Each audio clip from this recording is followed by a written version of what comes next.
What's up, my friend? Welcome to episode 2 of Beyond the Barrier. I am extremely grateful and thankful that you took time out of your day to check out my podcast, my creation that I'm trying to birth into the world for whatever reason. Something that I believe is truly important, especially now, as I've quite literally seen this firsthand and see that we're in this like trust recession, is that with me offering the coaching and the transformations and asking for people to trust me with their lives and creating change for them, I think that it's very important for me to be 100% transparent with where I come from. Why is this guy? Why is this guy? What gives him the credibility to be trusted with my life? Why should I listen to this guy? What makes him so special that I should take his advice? First off, I'm not special. I've just been through certain things, and that gives me the credibility to help you overcome certain things. So, in today's episode, we're going to talk about my journey through addiction and what that looks like and what I believe in. I want to start off by saying this is not medical advice. I do not offer a 12-step program. I am not a licensed therapist or doctor. If you are in crisis right now, call 988 or text. They're live 24/7. And let's get to it. So, when I was about 6 years old, actually growing up, I used to watch Friends with my mom. I was a big fan. Jennifer Aniston was like my first crush, celebrity crush, right? I mean, I'm pretty sure she was like everybody's celebrity crush. If we're being real. Um, but unfortunately, for this little kid that had self-esteem issues, was extremely depressed after the person that he looked up to, his grandfather, died. He was at a very low point in his life, and there wasn't many things that sparked endorphins, dopamine, things of that nature in his life. In fact, I think most of it was plummeting because in order to escape from this reality of sadness and depression that he started to dive into, he started playing video games, which I'm pretty sure that depletes your dopamine even more. But getting back to what I was saying, I had the biggest crush on Jennifer Aniston when I was, I think it was, don't quote me on this, 6 or 7. I was in the basement of my dad's house, and he had a stack of Playboy magazines. I mean, it had to be like every edition ever. And yeah, I kind of knew what pornography was a little bit, you know? I like, because I was on the internet, I was playing video games and stuff like that. So you kind of like see pop ups and stuff back then, but that was pretty much it. But right on the top of that pile was the Jennifer Aniston edition of Playboy. Of course, being the 6 or 7 year old kid that doesn't know anything, what do? I start looking through it. What do you think happens to a child that little when he has a crush on this woman that's like 50 times his age? Or not 50, 4 or 5, maybe 3. I don't know. And He sees her naked. What does that do to a sad kid that was in a very depressed state?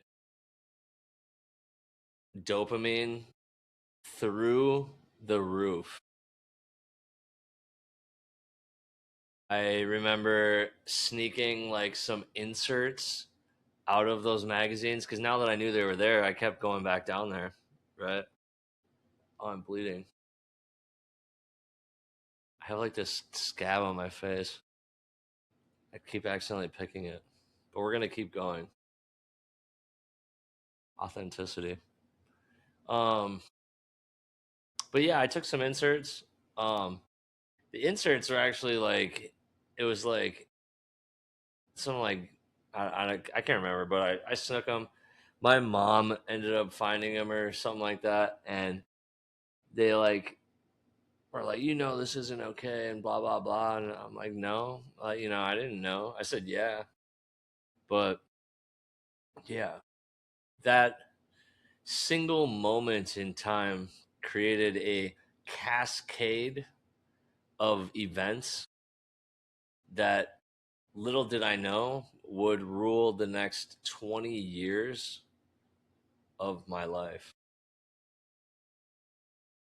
Pornography made me develop a dopamine addiction. Obviously, you know what people do when they see pornography. It led to that. I used to get bullied when I was a kid, which drove me into a more anxious and depressed state. I remember getting suicidal thoughts in as early as elementary school. After I found the pornography, I started eating. I was sneaking food at night. Like, I was, which is also a form of dopamine addiction, like food addictions. So then I started burying my feelings with that because when I was that little, I didn't know, nobody ever had like a talk with me or anything about sex or anything like that.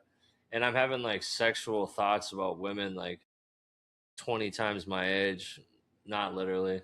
And, I'm like having weird thoughts and stuff. And I thought there was something wrong with me, to be completely honest with you, because nobody ever talked to me about that stuff.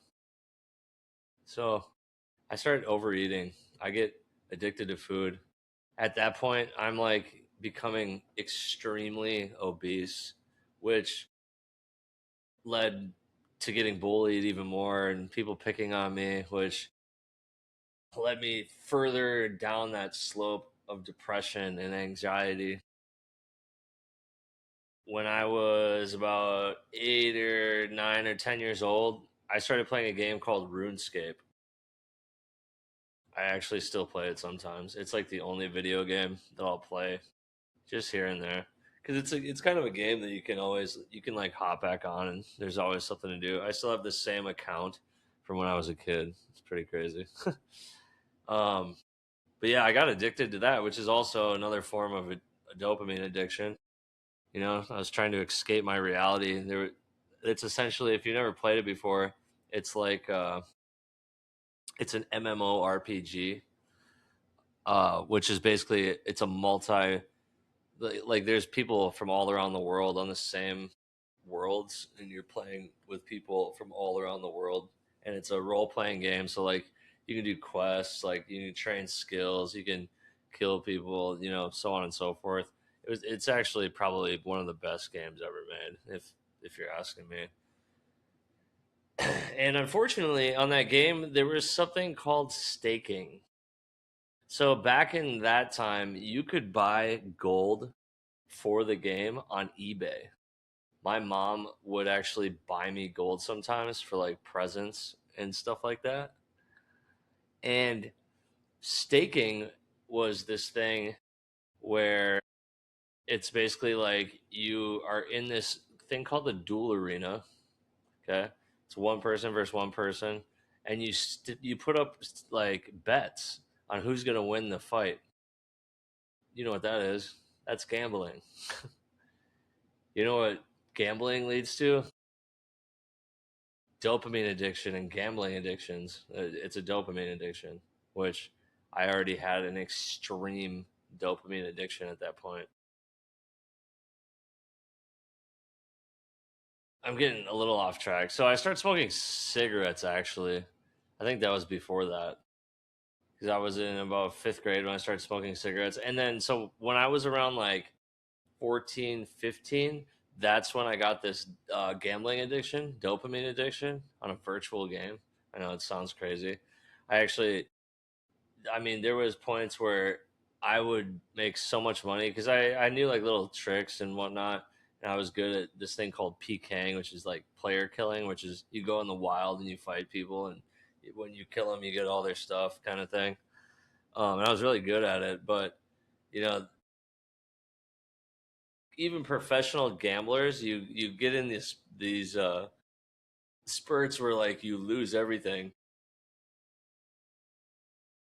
So what do I do? Well, first off, there's a few times I lose everything, and I thought about committing suicide because like I had such little like dopamine and things like that in my body that like when I'd be way up here, gambling, making all this money, I'm winning, and then boom, you lose it all, and you're just floored to the floor. Like I wanted to die. Like no joke. Um, and instead of taking that loss, I started making PayPal accounts when I was like 14 or 15, and I think I must have like lied about my age or something, and I made fake PayPal credit accounts, and I drove myself into, I'm pretty sure, like $15,000 in debt, give or take. And I'm still I'm not even out of high school yet. So yeah, I'm sure you can like imagine like what that does to somebody's head, which just kind of further dumped me down that slope of being depressed, uh, anxious. Like I hated myself to the core. The next thing was alcohol. Actually, first time I had a beer was in like I think like sixth or seventh grade. I also started smoking weed around the same time. I, Me and my friend Tyler, we were the kids that like this was back before anyone smoked weed, and like people thought we were like drug addicts. Like we we would come to school from sixth to eighth grade high almost every day at school. We stink. People are looking at us funny. Nobody smoked. Like we were those kids. We would walk to school every morning and go refry shopping was what we called it, and we were picking cigarette butts out of the ashtrays from like fifth to like eighth grade every day before and after school. We had these forts that we would go chill at and smoke refries, and also too, like when we were like, I don't know, 12, we had like this 16, or I'm pretty sure it was 16 back then. You could buy cigarettes, and we knew somebody that would buy us cigarettes. Like we're like in middle school. It's crazy, honestly, to think about. Um, because we were always like hanging out with like older kids, and yeah. So then I would say it was weed and alcohol. I didn't really get into it that much at that point, but it it was probably around ninth grade is when I first really started doing drugs. From, if I'm recalling this right, the first drugs that I really got into were over the counter cold medicine. It was called triple C's, Coracetin, cough and cold. They compared taking eight of those to taking like 2 tabs of acid or something like that. And there's this dude that he would steal them actually from Cub Foods, and I would literally buy them from him at school and take them at school. So imagine, I mean, taking acid at school when you're in ninth grade, 10th grade. I mean, I was so zonked out of my mind that like I can't believe I never got like suspended or anything. Um, yeah. Then I was taking like painkillers. Some of my friends would get like Xanax from their parents' medicine cabinet. Started taking that. I think it was in like 10th grade. Me and my first love, Sarah, we ended up breaking up. Um, and I ended up taking like, I think it was like somewhere between 30 and 40 triple C's trying to commit suicide. I actually uh called my girlfriend at the time, and they're like, "Oh, just eat some bread," or whatever. And I'm like literally sitting in the doorway of my bedroom feeling like I'm like melting into the wood. I I thought I was going to die. My mom found me. I'm like puking up stomach lining, so on and so forth. The next addiction that I got into was alcohol. The first time I ever went to a party, because I was a really shy kid, I played RuneScape. That's about it. I didn't really talk to many people.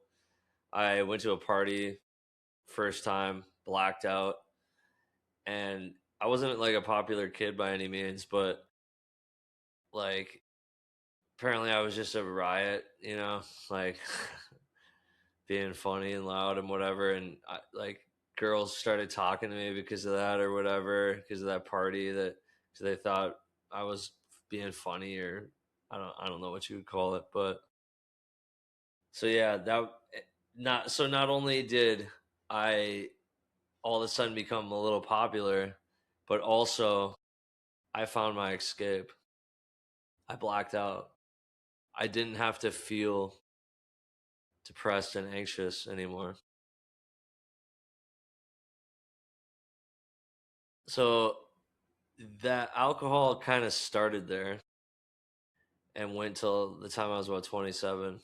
At the end of my addiction with alcohol, it got to the point where I was not only blacking out, but I was puking up blood every time that I would drink.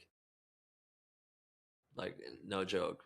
Like, blood, like dark liquid all over my carpet, like everywhere. I was breaking my stuff because I was so drunk. Like, I was falling asleep in people's cars, all sorts of stuff.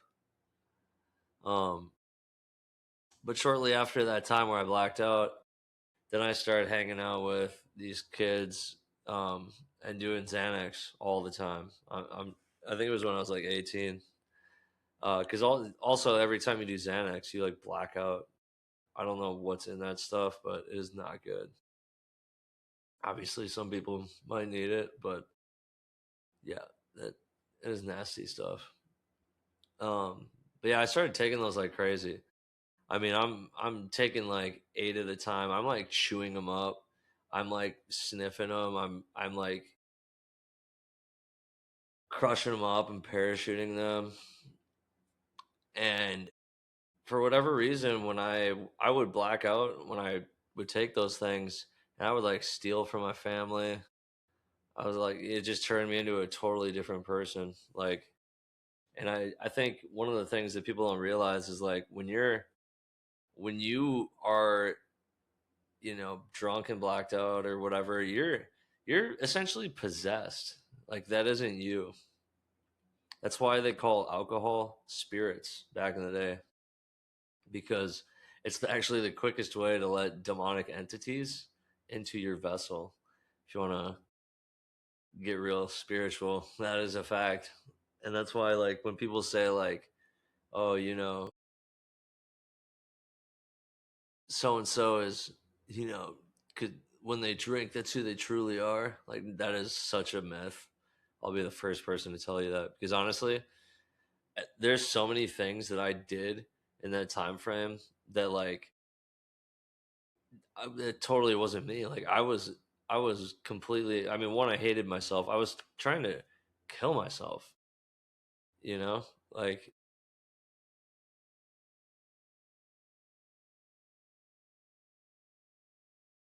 long story short, I was trying to destroy myself. And also, too, I mean, dude, when I was under the influence, like, that wasn't who I was. I wanted to die. I was completely taken over by a, whether you want to call it an entity or whatever, that was basically helping me destroy myself. But anyway, so I get kicked out of my house because I I can't remember what it was, but I essentially was stealing. I was stealing from my family and stuff. My mom ended up kicking me out. I was living in my car through a Minnesota winter, which made things even worse. I mean, my addiction went, addictions went through the roof. I started um, finding other ways to make money, so on and so forth. There was times where I didn't have a place to sleep. Most of the time, I would like try to like talk to girls or whatever so I could stay at their house or go to parties pretty much like every night or like trap houses and stay there. But like there was a night where I didn't have any place to sleep and I'm sleeping in a park. I almost got stabbed by a homeless person, all this stuff. I mean, I could literally talk about my story with like doing drugs and all that stuff for days. I mean, I'm gonna write books on it eventually, but kind of just trying to give you like a background of like why I'm credible to even like talk about this stuff because I lived in it for 20 years. But let's see, where was it after that? So I get kicked out of my house. I also had like tried ecstasy and other things like painkillers and whatever, but it was mainly Xanax because it made me black out. And like obviously I started drinking more too and blah blah blah. It just was a snowball of not good choices. Then I ended up getting my stuff together for a little while, whatever, but it never truly like stopped. Like I still drank and partied all the time and whatever, but I was like pretty functioning. Like I was a manager. I actually moved up from a crew member at my first job to management while sleeping in my car in the parking lot at my first job. So like I was pretty functioning. I moved up to a general manager and had Noodles and Company my first job while I was homeless. Um, Also too, like my managers, like I would stay at her house and stuff like that, go to parties with them, whatever. And then I started getting into DJing. Um, or I started going to electronic music shows. And it was around the same time frame because I went with people that I worked with at Noodles and Company. They were older than me, and there was these nights. It's called Amplitude at Barfly in Minneapolis, and essentially it was like a 21 plus free night. So they would go every Tuesday, and they invited me one time. And of course, the first time I go, I'm dropping Molly, and at the time, I actually found out later that it was more than likely speedballs, which is heroin and crack. I'm pretty sure, but it kind of has the same effect, just way more intense. And I remember, like, dude, it's my first time in an electronic music show. I am floored. I got like, dude, people are like giving me light shows and like giving me back rubs and stuff, and I'm like, this is so cool. This is so sick. And then boom, I was hooked on that stuff. So I don't know. I was probably like, I was still 18 around this time. So I got the alcohol addiction going. I'm addicted to pills. I started doing Molly, cocaine, ecstasy. That all lasted about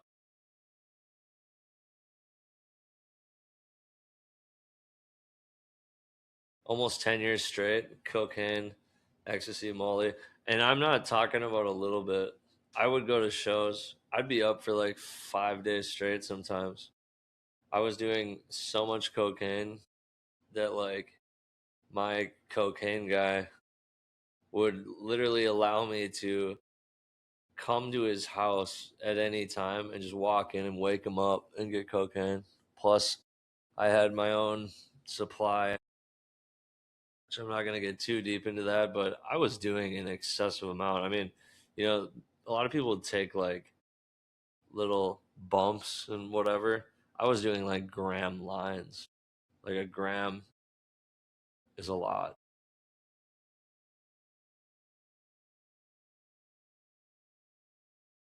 I wanted to change for so long. I really did. I couldn't find the strength though. I couldn't. It was a combination of like I hated myself. I felt powerless, which part of the reason why I don't believe in like the traditional methods for like addiction treatment and stuff is like they tell you to like give up your power and really you need to take it back. There's a bunch of reasons why I don't really agree with like the traditional methods. I'm trying to be like an alternative. I know it helps some people, um, but yeah, I don't vibe with it because I don't feel like it actually like changes people. I think it just puts a band-aid. Ooh, excuse me. It essentially just puts a band-aid on a boo-boo. It doesn't actually fix the problem. I want to fix the problem for people. But yeah, it was when I was 27. I got my second DWI, and it was after I had started to make some change. I got a good job at UPS as a driver. I just bought a brand new Forerunner. I bought me and my kid's mom a townhouse, and at that point, when I got that DWI, I blacked out at my friend's house, and I had ordered an Uber. He ordered me an Uber, and I just snuck out of his house, jumped in my Forerunner, fell asleep driving. I hopped a median, hit a tree, and by the grace of God, I didn't get arrested. They rushed me to the hospital because they thought I got in a car accident. And as great as that was my breaking point. That was my last straw. I wanted to change for so many years that I finally felt completely defeated and I started to plan to end my life. I couldn't work because I was a UPS driver and I lost my license.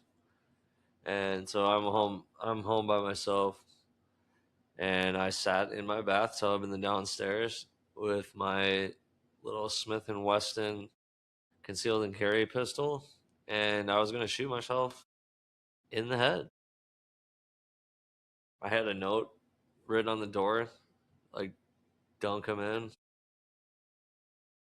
all that stuff. I couldn't do it.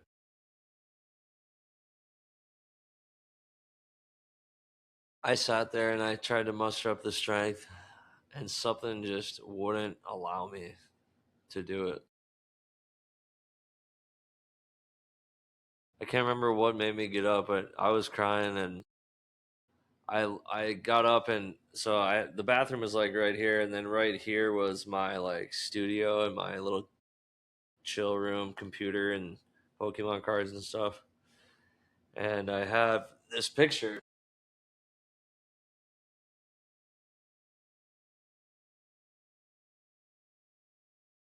I had this picture of my daughter Evelyn sitting on my desk And I looked at it and I started crying even more. And I put the gun down and I'm still here. And little did I know that moment would change the trajectory of my life until now. I it, After that day, quit everything cold turkey. I went through withdrawals by myself, and little did I know. I mean, I didn't know anything about anything at this time, and I didn't know like you could die from alcohol withdrawals and like drug withdrawals and stuff like that. Or that's what they say at least. And I sat on my couch. I was probably dying, for about a month straight because my body was so dependent on drugs and alcohol because I had been using it for so long that like you don't even realize that you're so that dependent on it because it just seems so normal, like the usage and whatnot. That yeah, like I was going through some crazy withdrawals, but yeah, I sweated out. Me and my kid's mom ended up breaking up after that, and I completely changed my life. That moment, I completely alchemized everything that I had been through and turned it into fuel to completely change my life. I lost about 150 pounds, give or take. I think it was like 120 in 6 months. I, I mean, I weighed at one point at my heaviest, I was like 340 pounds. I got down to like 200 pounds. I think my lowest was like 190 or 190, I think. And within like, half a year, was going to the gym every day, grinding at work still. And yeah, but here's the thing. Now I know you don't have to get to that point to make that shift for yourself. You don't have to get to the point of no return or that transform, that moment that I had. You can do that today. You can do that yesterday. You've had the power within you this whole time. And something I found out about addiction is me. Addiction is actually, from a neuroscience standpoint, it is a completely normal brain function and response to excessive amounts of pain. So if you've been through a bunch of trauma, you've been through a lot of stuff and you have addiction problems or you have in the past, you're smart. Your brain is doing what it's supposed to do. It's not something to have shame about. It's not something you need to hide. Something that you should feel comfortable talking about because a lot of people go through it. But you don't have to get to that point to change your life, to completely transform everything around you. You don't have to get to that point. I just got goosebumps throughout my whole body. And I think we're gonna leave it at there. We just had 33 on the clock. Dude, you have the power to completely change your life at any moment in time. The power has always been inside you. You need to just relight that flame. And if you need guidance, I literally have programs to do that, to completely 360 change your life in the fastest way possible. And not just one aspect. I'm talking completely like dude, I don't take it one day at a time. I completely eradicated this from my existence. I'm not addicted to anything. I've literally completely eradicated, like it's gone. My depression, anxiety, addiction problems, lifelong, gone completely. And you can get there too. You have the power.